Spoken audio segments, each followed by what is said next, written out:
Tiada yang menciptakan kita. Sungguh Allah Maha Mulia, tak terbatas karunia-Nya. Ingatlah selalu pada Allah yang mengetahui. Sungguh Allah Maha melihat, tiada yang luput dari pandangannya. Jadilah hamba yang takwa untuk dapat ridho darinya. Janganlah ragu padanya walau setitik pun. Bismillahirrahmanirrahim. Assalamualaikum warahmatullahi wabarakatuh. Puji syukur kehadirat Allah Subhanahu wa Ta'ala, karena pada hari ini saya Hadi Yunus bisa menjumpai Anda kembali dalam program acara Lentera Hati. Dan seperti biasa, dalam program ini kita akan memperbincangkan hal-hal yang terjadi di keseharian kita. Dan untuk hari ini temanya seru sekali, yang sering terjadi di antara kita, Pak.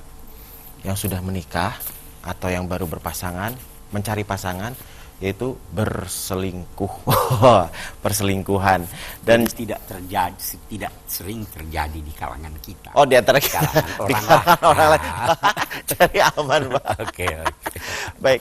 Dan juga sudah hadir di sini bapak-bapak dan ibu-ibu dari pengajian Tenda Mina. Assalamualaikum, Pak, Ibu. Mungkin kalau mendengar nama pengajiannya Tenda Mina, ini saya mau tanya dong. Ini kayaknya dengar-dengar katanya segrup sama bapak waktu pergi haji. Iya, betul. Kami itu rame-rame dulu haji bersama, dipimpin oleh Pak Agil. Iya. Nah, kemudian udahlah ada pengajian. Nah, kali ini kita rame-rame di sini. Deklarasinya waktu di Mina. Waktu di Mina. Lagi menunggu mau jumroh, Pak. Dan juga seperti biasa Bapak narasumber kita itu Pak Quraisy Shihab. Assalamualaikum, Pak. Waalaikumsalam. Ya, seperti yang tadi saya sudah bicarakan tentang perselingkuhan. Ini marak sekali, Pak, terutama biasanya di kalangan anak-anak muda. Saya kalau misalnya lagi ngobrol atau bertanya, berselingkuh itu enak nggak sih? Enak lagi katanya gitu. Itu gimana ini menurut Bapak, Pak? Menurut agama Islam ya, Pak? Baik, kita bicara soal ini. Bismillahirrahmanirrahim. Saya kira yang pertama kita perlu dudukkan dari segi bahasa itu berselingkuh atau perselingkuhan itu apa sih sebenarnya? Sebelum itu, kalau menurut Bapak atau Ibu, perselingkuhan itu apa?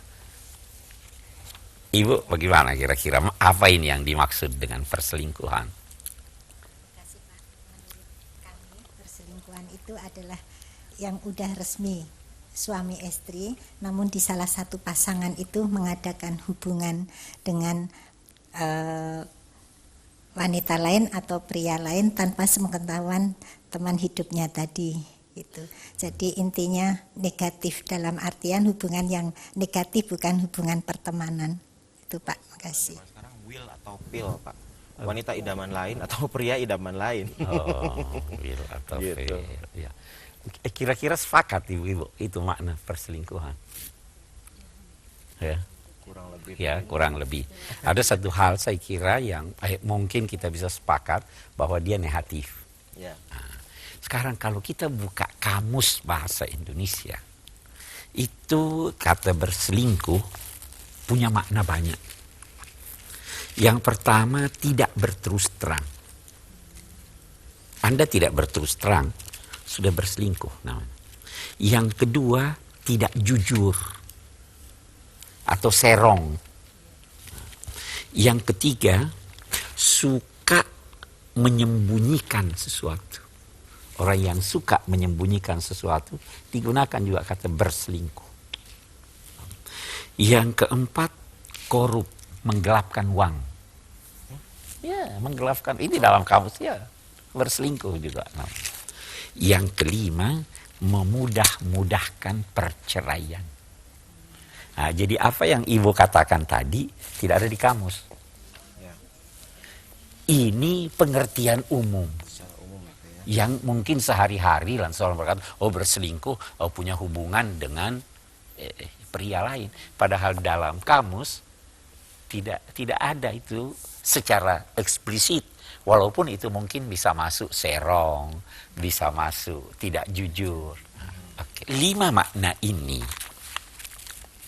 kalau kita bicara keluarga, kelima-limanya bisa terjadi dalam keluarga. Tidak berterus terang, nah, kita tanya nih, Bapak dulu kita tanya. Pernah tidak berterus terang dengan istri Anda? Artinya berselingkuh, sudah tahu. Ya kan, itu kan kalau kita geleng-geleng kepala terus terangan ya Pak. Ya misalnya, saya juga bisa begitu.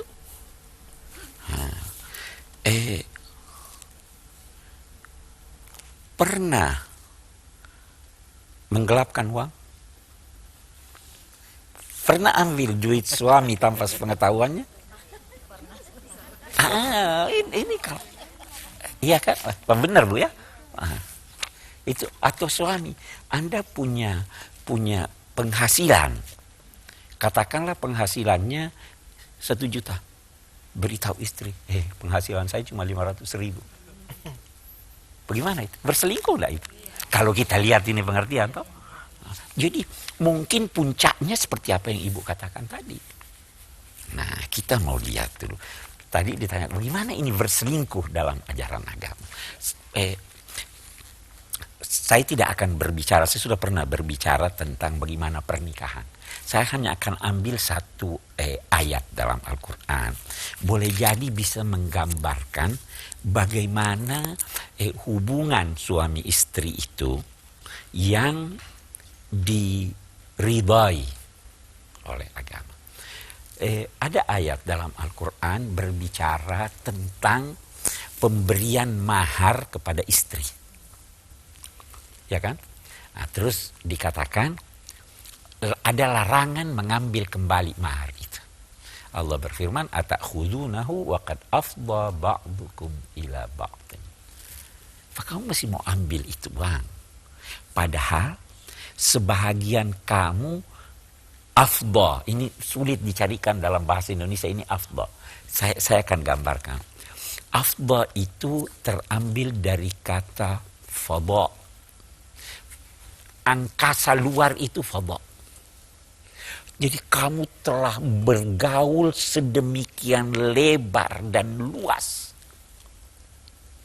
Kamu telah bercampur selaku suami istri sedemikian luas tanpa batas. Itu langit, ada batasnya atau tidak? Langit itu tanpa batas. Yang kita lihat ini hanya batas pandangan kita. Pergaulan, langit ini terbuka atau tidak? Terbuka. Hubungan suami istri itu mestinya terbuka seterbuka-terbukanya. Tidak ada yang disembunyikan. Keliru suami yang menyembunyikan gajinya dari ini. Ya toh? Keliru istri kalau menyembunyikan sesuatu atas suaminya. Ini zaman sekarang suka ada pasangan suami istri yang harus ada tetap privacy Pak katanya. Nah, ini kalau itu yang kita katakan. Saya pernah katakan kehidupan suami istri itu Allah berfirman ja'ala lakum min anfusikum azwaja, menjadikan dari diri kamu pasangan kamu. Pasangan Anda itu diri Anda. Ya kan? Hidup bersama, ya kan ada arti hidup bersama. Apa artinya hidup itu? Hidup itu gerak, rasa, dan tahu. Tandanya sesuatu hidup kalau dia bisa bergerak dengan sendirinya. Hidup kan? Tandanya sesuatu hidup kalau dia bisa merasa. Tandanya sesuatu hidup kalau dia tahu. Yang tidak tahu dirinya tidak hidup. Anda hidup bersama berarti harus tahu bersama. Tidak ada yang saya sembunyikan. Nah sekarang kita kembali. Jadi kehidupan suami istri itu harus berdasarkan keterbukaan. terbuka selebar-lebarnya, afdha, bagaikan ruang angkasa terbuka tanpa batas. Jadi kalau mau sembunyi-sembunyi masih ada gengsi-gengsian, masih ada ini, itu belum mencapai puncak kehidupan rumah tangga. Ya kan? Nah, kita kembali ke berselingkuh. Nah, itu juga sebabnya dalam ajaran agama ada perintah bermusyawarah dengan pasangan. Perintah musyawarah dalam Al-Quran itu cuma disebut 3 kali. Sekali pujian. Dipuji orang yang bermusyawarah. Yang kedua, perintah bermusyawarah dalam konteks kehidupan bernegara dan bermasyarakat. Yang ketiga, perintah bermusyawarah dalam kehidupan rumah tangga. Menyangkut anak. Jadi tidak ada yang tertutup. Nah, kita lihatlah sekarang. Memang, saya menyimpang. Memang ada sesuatu, jadi ada kejujuran, ada ini. Hanya ada satu dalam kehidupan rumah tangga yang diperbolehkan bohong. Kapan itu boleh berbohong? Dalam agama ada 3 tempat orang boleh berbohong. Yang pertama, untuk melakukan islah, perbaikan antara 2 orang. Boleh bohong. Sebenarnya si A itu mau teman sama kamu, enggak. Itu bohong kan? Itu diperbolehkan. Yang kedua dalam peperangan. Yang ketiga apa? Gombal pada pasangan. Bohong pada pasangan. Oh, kamu masih cantik, kamu ini. Itu boleh. Padahal, ya kan? Yang lainnya itu agama. Oke, kita lihat. Jadi, jangan menyembunyikan sesuatu dari pasangan Anda. Karena itu, kalau kita kembali kepada pengertian selingkuh, itu berselingkuh namanya itu. Nah, memang agama lagi berkata, kalau menyembunyikan sesuatu untuk kemaslahatan, itu boleh. Ya, satu ibu zaman sahabat, suaminya keluar meninggalkan anaknya sakit, kembali si suami tanya, bagaimana anak saya? Dijawab, disembunyikan bahwa dia sudah meninggal, sebenarnya sudah meninggal. Disembunyikan karena dia tidak mau dadak suaminya, terus dia jawab, dia dalam keadaan setenang-tenangnya. Suaminya pikir, oh ini tidur. Padahal maksudnya adalah, tapi itu menyembunyikan untuk kemaslahatan, bukan untuk kepentingan pribadi. Nah itu, jadi kalau menyembunyikan, itu sudah bentuk dari perselingkuhan, kalau kita lihat dari segi bahasa Indonesia kan. Nah, kita lihat yang kedua. Korup. Ambil duit suami, boleh enggak? Oh, sering. Sering. Itu sudah, kalau dalam pengertian selingkuh, udah selingkuh. Boleh tidak ngambil duit suami? Saya kasih jalan lagi. Zaman Nabi, ada seorang wanita bernama Hind. Pergi mengadu kepada Nabi. Wahai Nabi, suami saya kikir. Tidak mencukupi kebutuhan rumah tangga untuk anak-anak saya. Boleh tidak saya ambil duitnya? Itu. Nabi menjawab, khudzi ma yakfiki wa waladaki bil ma'ruf. Ambillah tanpa sepengetahuannya untuk kebutuhanmu dan kebutuhan anakmu, tapi secara wajar. Jadi kalau kebutuhan boleh, keperluan, bukan buat beli lipstick, bukan buat beli baju-baju yang tidak. Nah, ini dijadikan dasar oleh sementara ulama membolehkan. Jadi ini kan mengambil tanpa ini, tapi tidak, itu ada yang membolehkan seperti itu. Walaupun ada juga yang berkata ini bukan hukum yang berlaku umum, ini hanya berlaku khusus untuk yang bersangkutan. Betapapun ya. Kita mari lihat puncaknya. Puncak perselingkuhan seperti apa yang Ibu katakan itu. Puncaknya itu adalah perzinahan. Nah, saya ingin katakan begini. Sebenarnya dasar kehidupan rumah tangga itu adalah kepercayaan. Begitu tidak ada kepercayaan, tidak langgeng lagi kehidupan rumah tangga ini. Sudah tidak ini. Itu sebabnya dalam konteks suami istri, kalau suami sudah curiga hingga sampai pada tingkat menuduh istrinya serong, dibenarkan adanya perceraian, dan perceraian itu bersifat abadi. Ada di surat An-Nur ayat yang kesimpulannya dinamai li'an. Kalau ada seorang suami menuduh istrinya berbuat serong, berzina, sedangkan tidak ada 4 orang saksi, maka suami boleh berucap bahwa saya menuduh istri saya begini, dan kalau saya bohong saya dapat kutukan Tuhan. Kalau dia menyebutkan itu 5 kali, maka jatuh perceraian, dan perceraian abadi. Itu puncaknya itu. Istri juga begitu. Kalau dia menuduh suaminya ini, bagaimana ini? Jadi itu li'an. Nah, kenapa demikian? Walaupun tidak ada saksi, jatuh ini perceraian dan perceraian. Kalau perceraian yang lain kan, kalau talak 1 kan masih bisa balik, ya. Talak 2 masih bisa balik. Talak 3 masih bisa balik asal sudah kawin.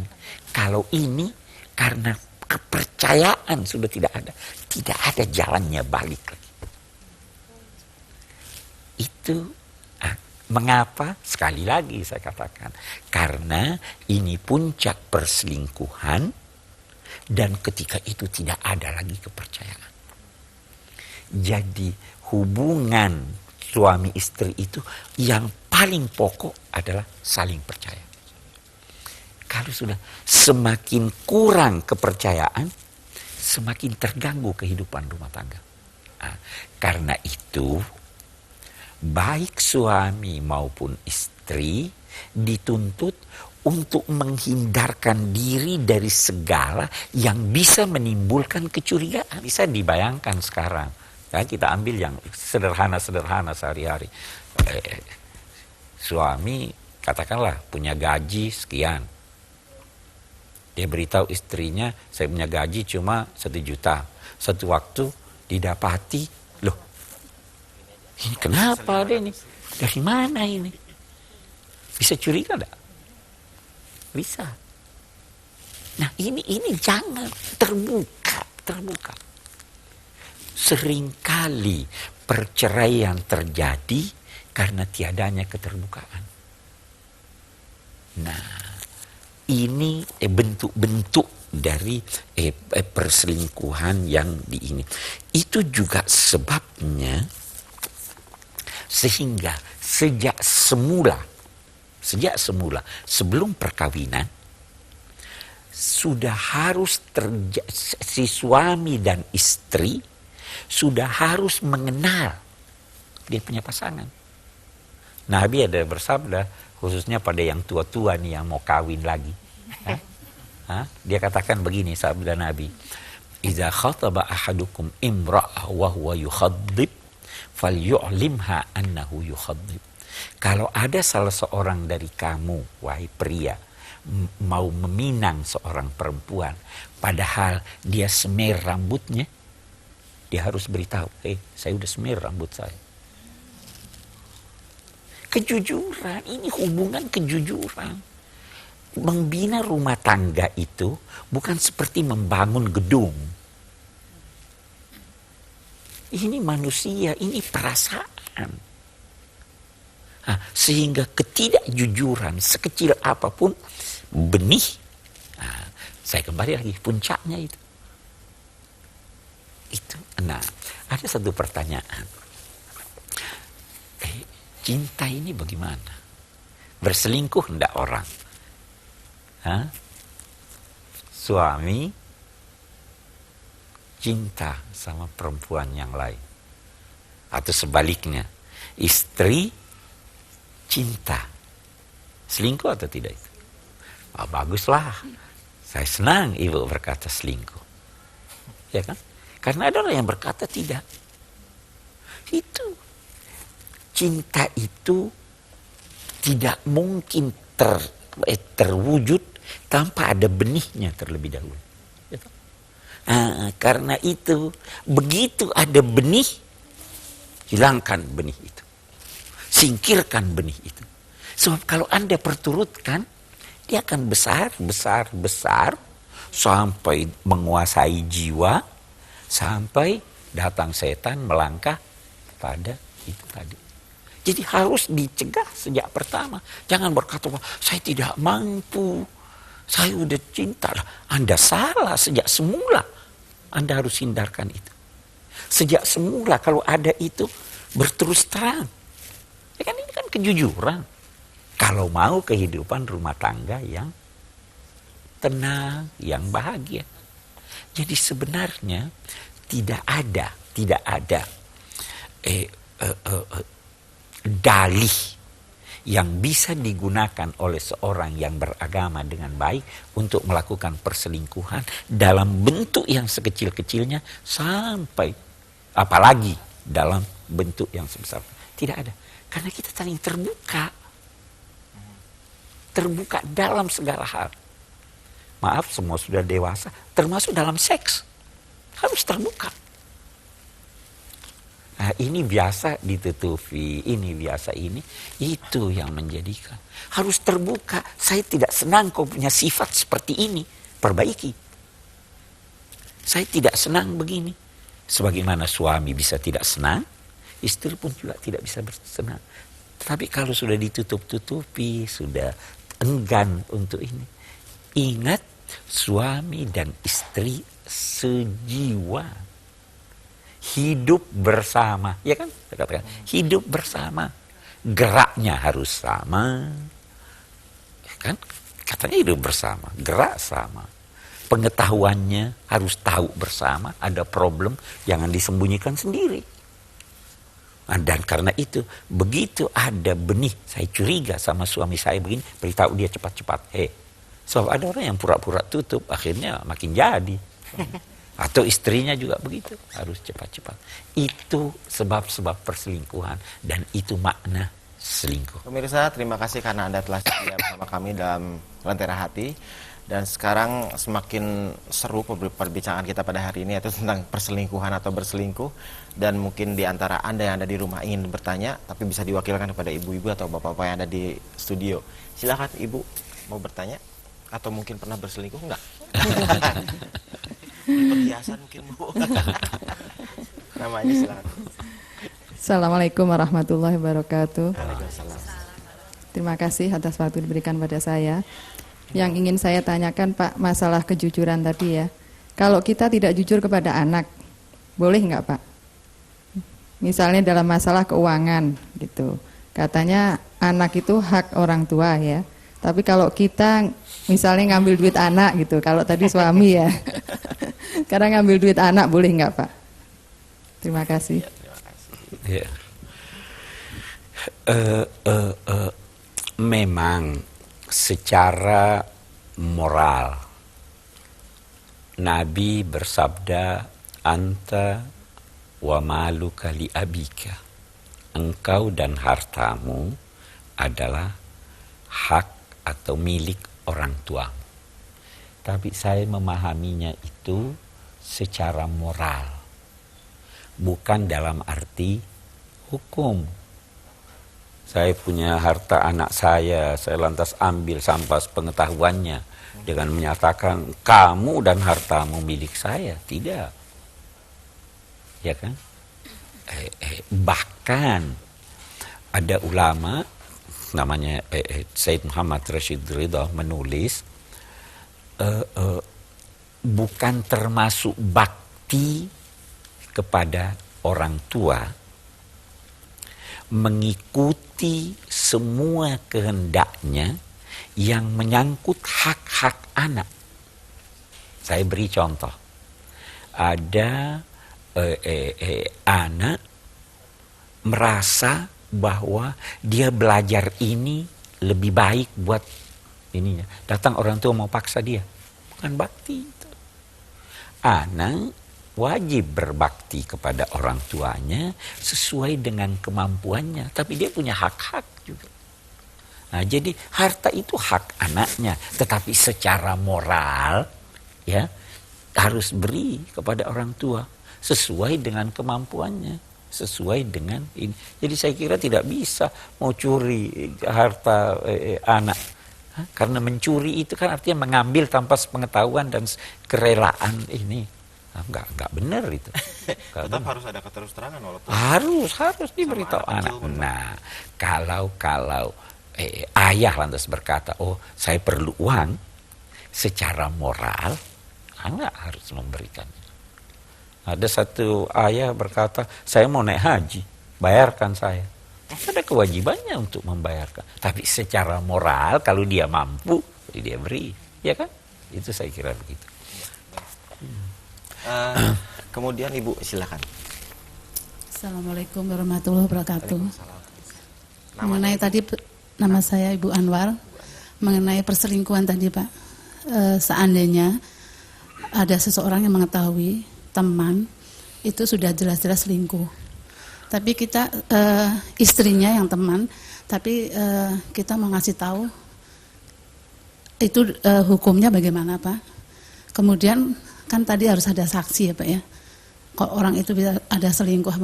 Ya kebetulan ini betul-betul semua datanya ada, tapi keluarga itu tidak minta tolong ke saya, misalnya ke saya gitu. Saya berhak memberitahu atau tidak Pak? Secara agama Islam saya mendiamkan itu dosa atau bagaimana? Apakah didiamkan aja begitu Pak? Terima kasih. Jadi pertanyaan Ibu, ada seorang pria atau wanita berselingkuh. Hah? Dua-duanya kenal. Dua-duanya kenal. Dua-duanya kenal dengan misalnya dengan saya. Iya, kenal dengan Ibu, terus Ibu mengetahui bahwa salah seorang berselingkuh. Iya. Apakah boleh disampaikan kepada istrinya atau saya tidak cenderung untuk Ibu menyampaikan, ya toh. Ibu bisa menasehati teman, kan ini teman Ibu nih. Nasihati dia tanpa harus menyampaikan pada suaminya bahwa istri kamu berselingkuh. Sudah katanya Pak. Hah? Sudah dinasihati. Sudah dinasihati, sudah selesai tugas Ibu. Kalau Ibu sudah nasihati, sudah selesai. Jangan sampaikan pada suaminya bahwa karena itu bisa bakal panjang, Bu. Ya kan? Sudah nasihati dia, sudah tidak mau antara dia dengan Tuhan. Nah, mungkin kalaupun mau menyampaikan pada suaminya, tidak dalam bentuk menyampaikan bahwa istrimu berselingkuh atau ini, menasehati, cobalah pelihara kehidupan rumah tanggamu, mungkin ini. Jangan sampai ada tuduhan berselingkuh seperti dalam pengertian ini tadi, ya kan? Karena untuk menuduh seseorang berzina dalam ajaran agama, itu harus yang bersangkutan menyaksikan terjadinya. Itu, dan bukan hanya sendiri dia, harus 4 orang yang menyaksikannya. Kalau hanya 3 orang, yang terkena sanksi hukum adalah yang menyampaikan, bukan yang melakukan perselingkuhan. Nah, jadi jadi saya kira begitu, Bu ya. Mungkin juga bisa jadi kalau misalnya tiba-tiba Ibu membantu menyampaikan kepada istrinya, tiba-tiba istrinya tidak percaya, menjadikan Nah, justru itu saya katakan, kalau itu adalah teman Ibu, nasihati. Nah, kalau tidak mempan dinasihati, boleh jadi ada teman suaminya bisa memberikan tapi tanpa memberikan tuduhan, tanpa itu.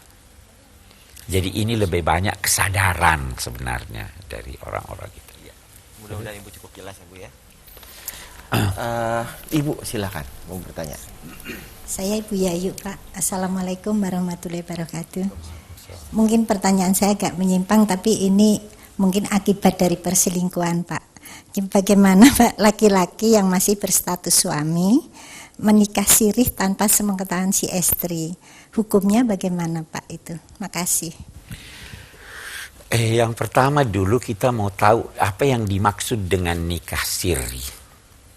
Kalau dari segi bahasa, nikah siri itu perkawinan yang dirahasiakan.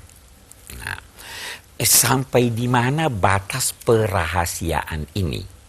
Kalau perahasiaan itu dalam arti bahwa hanya merahasiakan pada orang lain, tetapi memenuhi persyaratan ada saksi dan lain-lain sebagainya, maka itu dari segi hukum sama dengan perkawinan biasa. Nah, ya kan? Memang ada ulama masih berkata seandainya suami itu berkata kepada yang hadir termasuk saksi-saksi, kalau ada yang bertanya jangan berkata saya sudah kawin, maka itu terlarang. Karena pernikahan itu perlu diumumkan. Kenapa? Karena dia punya konsekuensi hukum. Sekaligus memelihara yang bersangkutan dari tuduhan yang tidak-tidak. Sekaligus memberikan hak kepada istri seandainya suaminya meninggal. Kalau suaminya meninggal, tidak ada saksi bahwa dia pernah kawin, dia tidak bisa dapat warisan, dia tidak bisa dapat ini. Jadi pernikahan harus ini. Jadi begitu tadi Ibu ya. Jadi tetap sah. Nah, persoalannya kita kembali kepada undang-undang perkawinan kita. Nah, di undang-undang perkawinan kita itu kan dikatakan kalau mau kawin lagi harus seizin istri. Harus di ini. Ini yang dia melanggar. Di situ terkena pelanggarannya di situ. Tetapi apakah itu nanti dikatakan bahwa itu pelanggaran agama atau bukan? Nah, saya berkata itu pelanggaran di negara kita. Ya kan? Saya kira begitu, Bu. Ya, dari Bapak ini nih. Assalamualaikum warahmatullahi wabarakatuh. Ini agak keluar gini Pak. Maksud saya tidak secara fisik, berselingkuh secara pikiran atau bayangan. Atau hati yang tidak nampak secara fisik atau dapat diraba atau gitulah Ustaz. Nah, iya. Jadi begini, sebenarnya manusia ini kita harus tahu, segalanya itu mulai dari benihnya. Anda sekarang bayangkan, besok bertambah bayangan itu. Ya kan? Lusa sudah ada dorongan. Iya. Seminggu sudah melangkah gitu sedikit. Nah, ini yang kita hindari.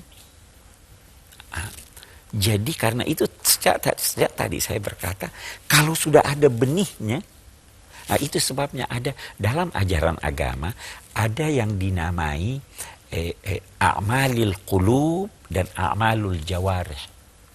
Pekerjaan-pekerjaan hati yang dilakukan oleh pikiran kita dan hati kita, ada juga pekerjaan-pekerjaan anggota tubuh kita. Nah, saya beri contoh puasa itu. Itu puasa amal anggota badan atau amal pikiran atau amal hati? Sebenarnya itu anggota badan kita kan. Tetapi kan sempurna puasanya orang kalau hatinya juga lurus, ini lurus. Nah, memang Allah Subhanahu wa Ta'ala belum mencatat sebagai dosa apa yang tidak mampu dikendalikan oleh hati. Tetapi kan ada yang mampu kita kendalikan. Ada enggak yang mampu kita? Rabbana la tu'akhidna in nasina wa akhtana. Ya, jangan tuntut kami pertanggungan jawab menyangkut apa yang kami lupa dan apa yang kami tidak tahu. Apa yang kami keliru. Tapi ada enggak kekeliruan akibat kecerobohan? Saya beri contoh.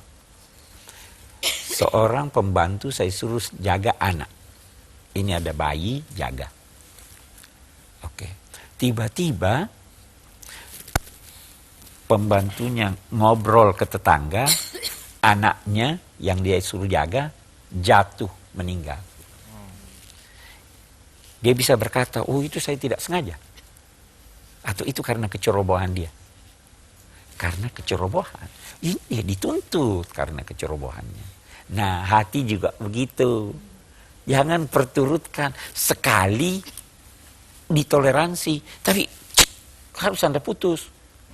Anda ingat, karena Anda bersuami, Anda mempunyai istri. 2 kali, oke deh. Tapi kalau 3 kali, 4 kali diperturutkan. Ini sejak semula Anda bisa menghalangi diri Anda untuk itu. Kenapa diperturutkan? Iya kan? Itu saya kira. Sama halnya dengan misalnya ada suami istri yang selalu ada kejadian berfantasi, Pak. Misalnya dalam sering terjadi, apalagi kalau lihat di majalah-majalah atau apa, ada suami istri berhubungan, tapi si suami berfantasi bahwa dia seolah-olah sedang bersama siapa. Itu berselingkuh juga, Pak? Berselingkuh hatinya, pikirannya berselingkuh, iya kan? Nah, ini hendaknya di stop, jangan. Nanti lama-lama cari yang beneran. Nah, itu dia, itu kan lama-lama kan begitu, Iya. Itu yang saya maksud. Jadi kita harus memadamkan api sebelum dia berkobar. Dan itu bisa terjadi baik bagi pria maupun bagi wanita kan? Itu bisa terjadi. Pak Quraish, maaf satu lagi, tadi ada kelanjutan cerita dari ibu tadi. Ada kejadian seorang suami, ya secara diam-diam pasti berselingkuh, dan sampai menikah dengan wanita lain. Sampai pada satu waktu tiba istrinya meninggal. Saya putus dulu. Belum tentu kalau dia menikah dengan perempuan lain dinamai berselingkuh. Oh gitu. Iya kan? Siapa Tanpa tahu seizin istrinya istri. memang, siapa tahu istrinya sakit, siapa tahu ini dia kawin lagi, itu belum tentu dinamai berselingkuh. Berselingkuh itu ada unsur negatif, ada unsur ketidakjujuran. Oh gitu. Iya kan? Nah, kecuali sekarang dia tidak jujur sama istrinya, dia sembunyi, dia serong, dia ini. Itu. Menikah diam-diam, istrinya meninggal, baru diketahui setelah istrinya meninggal bahwa dia punya istri yang lain. Itu bagaimana? Nah, ini juga terlarang dalam agama. Harus tahu. Atau paling tidak itu perlunya ada surat nikah. Ya kan? Dia meninggal. Ada banyak kejadian begitu. Setelah meninggal baru ketahuan ini ada anaknya. Kalau tidak ada suratnya, mana bukti bahwa itu anaknya? Dari mana dia dapat warisan? Terlarang dalam agama. Kalau dulu fungsi dari saksi itulah. Sekarang saksi ini ditingkatkan, di samping ada 2 orang saksi, ada kesaksian tertulis, maka tercatat. Tapi statusnya berarti sah tetap itu. Oh iya, kalau memenuhi persyaratan, suami, istri tidak dalam status istri orang, tidak dalam status wanita-wanita yang terlarang dinikahi, ada wali, ada saksi, ya kan? Ada ijab dan kabul, sah. Baik, setelah tadi berbincang banyak tentang perselingkuhan, mungkin sekarang seperti biasa, Pak. Iya, Kesimpulannya. kita mau ambil kesimpulan apa ini? Saya kira kesimpulan yang pertama, bahwa kehidupan rumah tangga itu harus didasari oleh keterbukaan dan kejujuran. Begitu ada sedikit ketertutupan, maka itu benih lahirnya percekcokan. Kemudian bisa sampai kepada perselingkuhan. Yang kedua, jangan anggap perselingkuhan itu hanya terbatas pada puncak perselingkuhan, yaitu hubungan serong antara seorang suami atau istri dengan pihak lain, tetapi perselingkuhan bisa muncul benihnya dengan menghayal, berfantasi. Perselingkuhan bisa terjadi dengan dalam segala bentuk ketidakjujuran dan keserongan. Itu saya kira kesimpulan kita. Terima kasih Pak Quraish dan juga ibu-ibu dan bapak-bapak semua ya. Insya Allah kita akan jumpa lagi.